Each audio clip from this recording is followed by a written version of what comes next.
বিসমিল্লাহির রহমানির রহিম। প্রিয় শিক্ষার্থীবৃন্দ, আসসালামু আলাইকুম। আশা করি তোমরা ভালো আছো। আল্লাহ তাআলার রহমতে আমি বেশ ভালো আছি। আমি মোহাম্মদ বারিক মিয়া, প্রভাষক, ব্যবস্থাপনা বিভাগ, ধরের বাড়ি Muslim high school and college, Tangail. প্রিয় শিক্ষার্থী, তোমাদের এবং অভিভাবকদেরকে আমি আবারও সশ্রদ্ধ সালাম জানালাম। আমি গত 4 মাস যাবৎ আমি অনলাইন ক্লাস নিয়েছি ফিনান্স প্রথম ও দ্বিতীয় পত্র আমাদের জেলা শিক্ষা অফিসে। এখন আমাদের প্রতিষ্ঠানে ঐতিহ্যবাহী ধরেবাড়ি মুসলিম হাই স্কুল অ্যান্ড কলেজে আমাদের প্রতিষ্ঠান থেকে ক্লাস নিতে পেরে আমি অত্যন্ত আনন্দিত, গর্বিত। এজন্য আমাদের প্রতিষ্ঠানের প্রধান সহ সকলকে আমি আন্তরিক ধন্যবাদ জ্ঞাপন করছি। প্রিয় শিক্ষার্থী, আজকে তোমাদের সামনে আমি প্রেজেন্ট হয়েছি ব্যবসায় সংগঠন দ্বিতীয় পত্র। এখন তোমাদের আমি এই অধ্যায়ে সপ্তম অধ্যায়ের পেশনা, যাকে ইংরেজিতে বলে মোটিভেশন, এই চ্যাপ্টারের উপর আমি তোমাদের ক্লাস নিব। তোমরা প্রিয় শিক্ষার্থী, তোমরা যেখানেই থাকো, তোমরা খাতা কলম নিয়ে বসে পড়ো। আমি তোমাদের এখন এই অধ্যায়টা খুব ভালোভাবে পাঠদান করে দেব। প্রিয় শিক্ষার্থী, বিগত 2019, 18, 17, 16 এই অধ্যায় থেকে এইচএসসি পরীক্ষায়, বোর্ড পরীক্ষায় অবশ্যই প্রশ্ন এসেছে। এবারও যারা সামনে পরীক্ষার্থী, এইচএসসি পরীক্ষা হবে সামনে, এই অধ্যায় থেকে 100% একটা অ্যাকসেপ্ট প্রশ্ন হবেই। তো তোমরা এই অধ্যায়টা ভালো করে শিখবে। এছাড়া যারা দ্বাদশ শ্রেণীতে উত্তীর্ণ হয়েছ, দ্বাদশ শ্রেণীতে পড়তেছ, তাদেরকে এই অধ্যায় থেকে পরীক্ষায় প্রশ্ন হবে। আমি অধ্যায়টা আলোচনা করবো পেশনা, যাকে ইংরেজিতে বলা হয় মোটিভেশন। ইংরেজি মোটিভেশন শব্দটির অর্থ হচ্ছে পেশনা। আর পেশনা, মোটিভেশন শব্দটি একটি ল্যাটিন শব্দ, যা মোবারি থেকে এই শব্দটি এসেছে, যার বাংলা অর্থ হল টু মুভ, অর্থাৎ চালনা করা, গতিশীল করা, ইভেন কর্মতৎপরতা হওয়া। প্রিয় শিক্ষার্থী, একটু আমি এই চ্যাপ্টারের ডিটেলস আলোচনা করার আগে তোমাদের আমি একটা ফর এক্সাম্পল, উদাহরণস্বরূপ আমি একটা দিব। আমি আশা করি তোমরা এই শিক্ষার্থী বিন্দুরা যারা আছো তারা বুঝতে পারবে। জনাব তাসফির রহমান একটি উৎপাদনকারী প্রতিষ্ঠান। এই উৎপাদনকারী প্রতিষ্ঠানে 10 লক্ষ মাল উৎপাদনের ফরমায়েশ গ্রহণ করল। কিন্তু দেখা যাচ্ছে 6 মাস মেয়াদি, দেখা যাচ্ছে 3 মাস অতিবাহিত হওয়ার পর এই তাসফির রহমানের মাল উৎপাদন হয়েছে 2 লক্ষ মেট্রিক টন। এখন এই 2 লক্ষ উৎপাদনে আমার 6 মাসের কিন্তু একটা মেয়াদি ছিল, 3 মাস পরে 2 লক্ষ, তাহলে বাদ বাকি আমার 4 মাসে থাকবে 8 লক্ষ। চুক্তি ছিল 6 মাস। কিন্তু দেখা যাচ্ছে এই তাসফির রহমান তার প্রতিষ্ঠানের কাঙ্ক্ষিত ফলাফল অর্জন করতে সক্ষম হচ্ছে না। এখন এই তাসফির রহমান তার বন্ধু হাতের কাছে প্রশ্ন করলো, বন্ধু আমি কি করতে পারি ক্ষেত্রে? আমার 4 মাসে 8 লক্ষ আমার মাল উৎপাদন করতে হবে, হাতে 3 মাস, 4 মাস আছে। এখন বন্ধু পরামর্শ দিল তাসফির রহমানকে যে, বন্ধু তুমি এক কাজ করো, তুমি তোমার কর্মচারীদের অতিরিক্ত বোনাস মানে সবকিছু বৃদ্ধি করে দাও, দেখবে কাজের গতিশীলতা আসবে, কাজকে সময় মতো ডেলিভারি দেবে। রাহাত বন্ধুর কথা শুনে তাসমির রহমান তার প্রতিষ্ঠানে কর্মচারীদের একত্রে করে ডেকে বলে, তোমরা আমাদের প্রতিষ্ঠানে মনোযোগ দিয়ে কাজ করো, আমি তোমাদের বেতন, তারপরে হলো বোনাস, ইভেন কি অন্য আনুষঙ্গিক সুযোগ সুবিধা দিয়ে দেবে। তখন প্রতিষ্ঠানের কর্মচারীরা খুব আনন্দ সহিত খুব কাজ করতে লাগলো। তাদের মেধা শ্রম দিয়ে বাদ বাকি 4 মাসে 3 মাসে তাদের ওই 8 লক্ষ মাল উৎপাদন করে ডেলিভারি দিয়েছে, যা প্রতিষ্ঠানে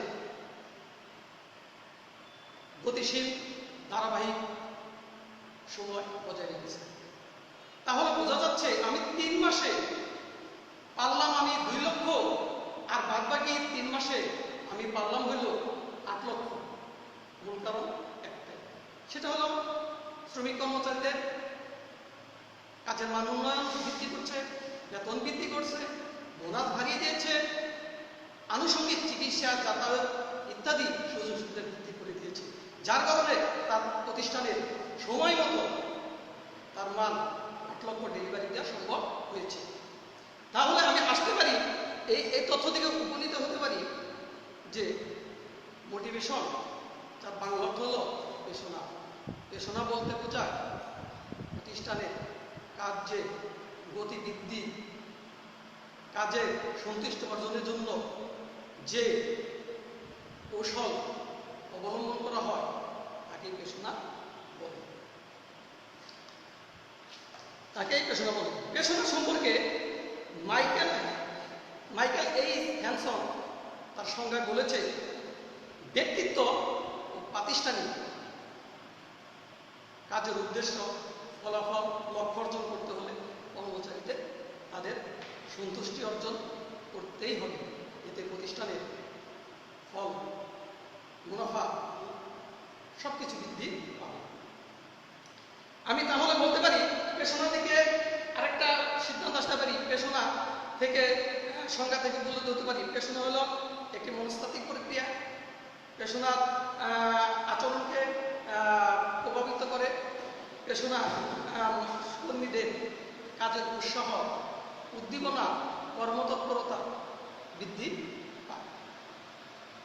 প্রিয় শিক্ষার্থীরা, এখন আসো আমি তোমাদেরকে যে বিষয় নিয়ে আলোচনা করব সেটার হলো মাসলোর চাহিদা সোপান তত্ত্ব। এখন দেখো মাসলোর চাহিদা সোপান তত্ত্ব খেয়াল করো প্রিয় শিক্ষার্থীরা,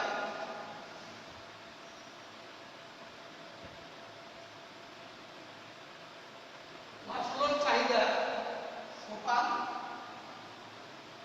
তত্ত্ব।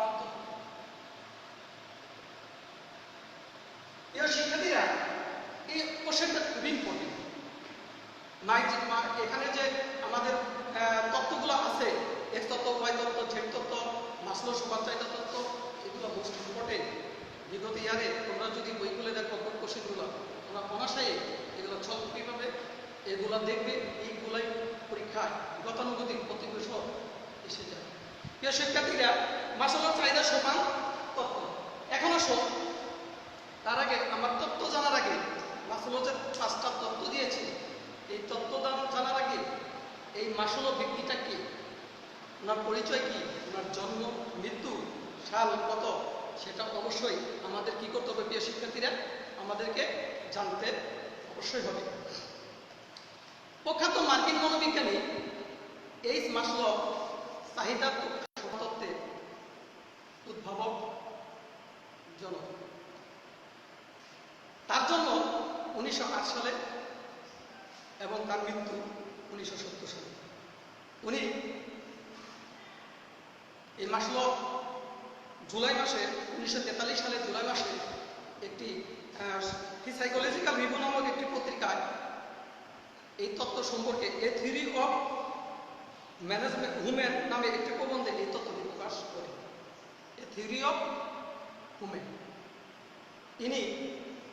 ইনারা বলে আমাদের যে মানুষের জৈবিক আমাদের যে চাহিদা, যে আমাদের তথ্যগুলা যে যে বিশ্লেষণ নির্দেশনা দিয়েছে আমাদের জন্য অত্যন্ত গুরুত্বপূর্ণ, অত্যন্ত ফলপ্রসূ। এখন আসো আমরা সেই তথ্যগুলো তোমাদের কি করব, একটু একটু জানাবো। প্রিয় শিক্ষার্থীরা, এখন আসো তোমাদেরকে একটু বলি এই মাসুলের চাহিদা সমান তথ্য সম্পর্কে। মাসুলের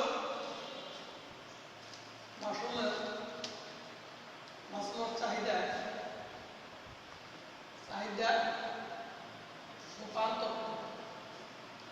সোপান তত্ত্বকে পাঁচটি ভাগে ভাগ করা যায়। শিক্ষার্থী কেন মাসুলের চাহিদা সোপান তত্ত্বকে পাঁচটি ভাগে ভাগ করা যায়। চাহিদা যে তত্ত্ব দিয়েছে তার মধ্যে এক নম্বর তত্ত্ব, দেখো আমি রেখাচিত্র করছি, তত্ত্বগুলোকে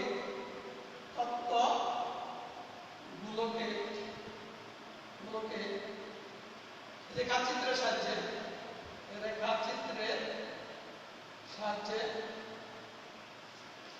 কি করা হলো, উপস্থাপন করা। খেয়াল করো প্রিয় শিক্ষার্থীরা, মাসুল তত্ত্বগুলোকে রেখাচিত্রের সাহায্যে উপস্থাপন করা হলো। মাসুল তত্ত্বগুলোকে রেখাচিত্রের সাহায্যে উপস্থাপন করা হলো। প্রিয় শিক্ষার্থীরা খেয়াল করো,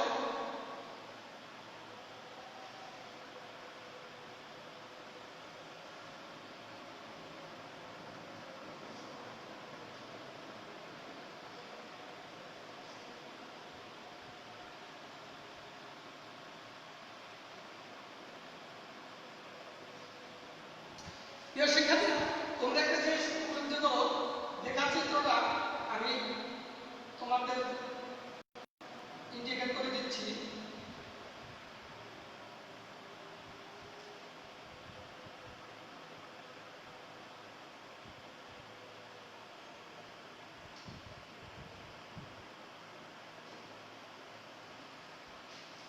এখন এক নম্বর তত্ত্ব হলো, প্রিয় শিক্ষার্থীরা তোমরা খেয়াল করো, জৈবিক চাহিদা। এক নম্বর হলো জৈবিক চাহিদা। দুই নম্বর, প্রিয় শিক্ষার্থীরা, দুই নম্বর চাহিদা হলো তোমার নিরাপত্তার চাহিদা।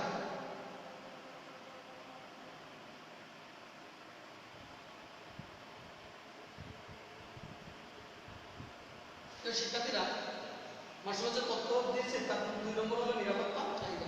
তিন নম্বর হলো সামাজিক চাহিদা।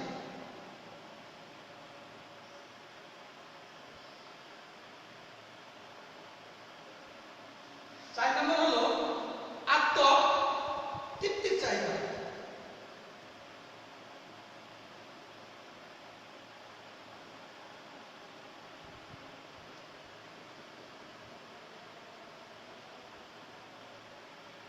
আত্মতৃপ্তির চাহিদা। পাঁচ নম্বর হলো তোমাদের আত্মপ্রতিষ্ঠার চাহিদা।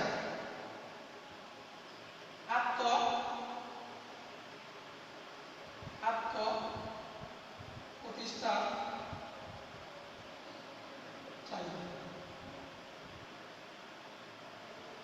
শিক্ষার্থী খেয়াল করো, আমি আবারও তোমাদের রেখাচিত্রটা বুঝিয়ে দিচ্ছি। মাসুল যে পাঁচটি তত্ত্ব দিয়েছে সেই তত্ত্বের মধ্যে এক নম্বর চাহিদা হলো জৈবিক চাহিদা, দুই নম্বর চাহিদা হলো নিরাপত্তার চাহিদা, তিন নম্বর চাহিদা হলো সামাজিক চাহিদা, চার নম্বর চাহিদা হলো আত্মতৃপ্তির চাহিদা, পাঁচ নম্বর চাহিদা হলো আত্মপ্রতিষ্ঠা চাহিদা। প্রিয় শিক্ষার্থী, এখন আমি তোমাদের এই রেখাচিত্র আলোকে যে চিত্র এঁকেছি এটার আলোকে তোমাদের আমি একটু ব্যাখ্যা করব। এক নম্বর হলো জৈবিক চাহিদা। মাসুল মাসুল ইনি যে তত্ত্ব দিয়েছে এক নম্বর হলো জৈবিক চাহিদা, যাকে ইংরেজিতে বলা হয় ফিজিওলজিক্যাল নিডস। জৈবিক চাহিদা হলো মানুষের অভাবগুলো, মানুষ অভাবের জন্য যে তাড়না বোধ করে আর এই অভাব পূরণের জন্য মানুষ আপ্রাণ চেষ্টা করে। এই অভাব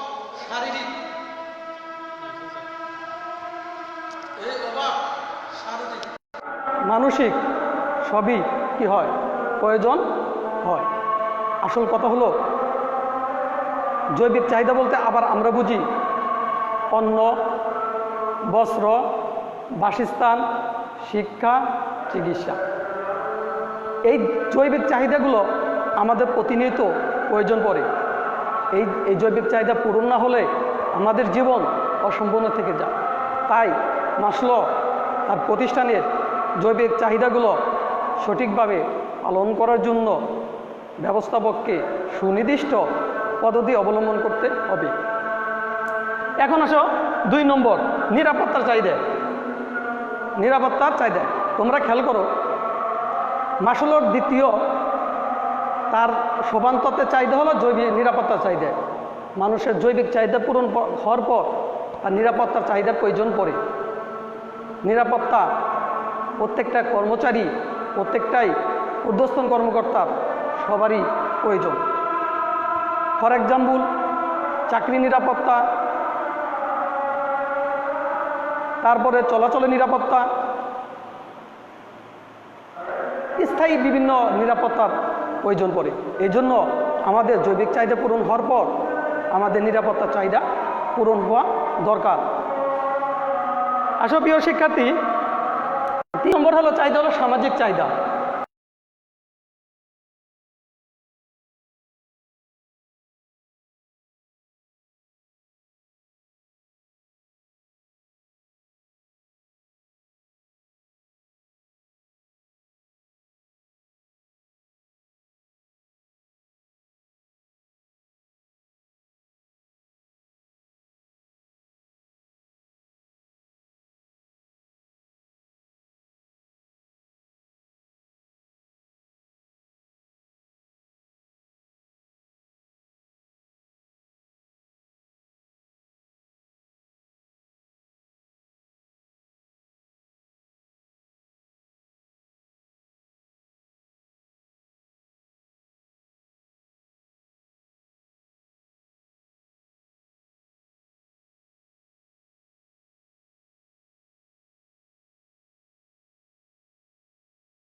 আসো আত্মতৃপ্তি বা আত্মতৃপ্তি চাহিদা বা আত্মপ্রতিষ্ঠার মর্যাদা চাহিদা। আত্মতৃপ্তি বা আত্মমর্যাদার চাহিদা। এখন তোমরা খেয়াল করো প্রিয় শিক্ষার্থীরা, সামাজিকভাবে যখন প্রতিষ্ঠিত হওয়া যায় বা সামাজিকভাবে যখন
অধস্তন কর্মচারী, ঊর্ধ্বতন কর্মচারী সকলকেই তার আত্মপ্রতিষ্ঠায় প্রতিষ্ঠ হতে চায়।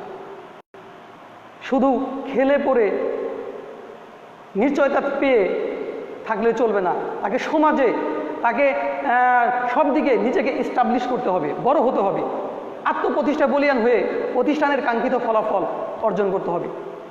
তো আমাদের আত্মপ্রতিষ্ঠার চাহিদা যে তত্ত্ব আছে মাসলো দিয়েছে, এই তত্ত্বটা প্রতিষ্ঠানের সকল প্রতিষ্ঠানে একান্ত প্রয়োজন। আমাদের আব্রাহাম মাসলো, এইচএম মাসলো যে তত্ত্ব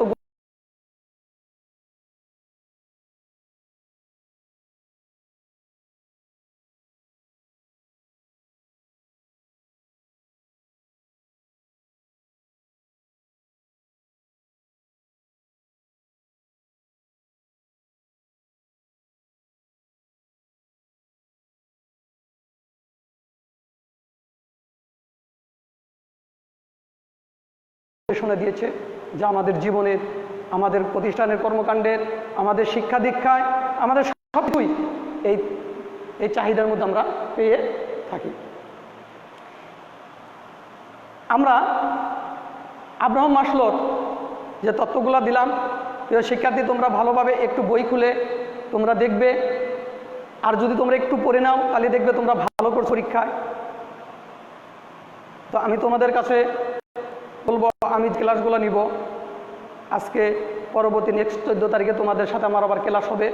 14 তারিখে ক্লাসে আমি তোমাদের মোস্ট ইম্পর্টেন্ট গুরুত্বপূর্ণ টপিকস নিয়ে আসবো, প্রেজেন্ট হব। সেটা হলো এক্স তত্ত্ব, ওয়াই তত্ত্ব, জেড তত্ত্ব। এখানে এক্স ওয়াই তত্ত্ব প্রতিষ্ঠানের যে দিকগুলো রয়েছে, কিভাবে পজিটিভ নেগেটিভ, প্রতিষ্ঠানের কিভাবে সফলতা ব্যর্থতা দুর্বলতা প্রকাশ পায়, প্রতিষ্ঠানের মুনাফা অর্জন, মুনাফা ক্ষমতা বৃদ্ধি, অথবা প্রতিষ্ঠান লসের দিকে কী কারণে চলে যায়, এই দিকগুলো নিয়ে আমি তোমাদের সামনে প্রেজেন্ট হবো আগামী ক্লাসে। এই জন্য প্রিয় শিক্ষার্থীরা, তোমরা আগামী ক্লাসের জন্য প্রস্তুত হও। এই জন্য আমি তোমাদের কাছ থেকে আজকেই বিদায় নিতে যাচ্ছি। তোমরা সবাই ভালো থেকো, সুস্থ থাকো।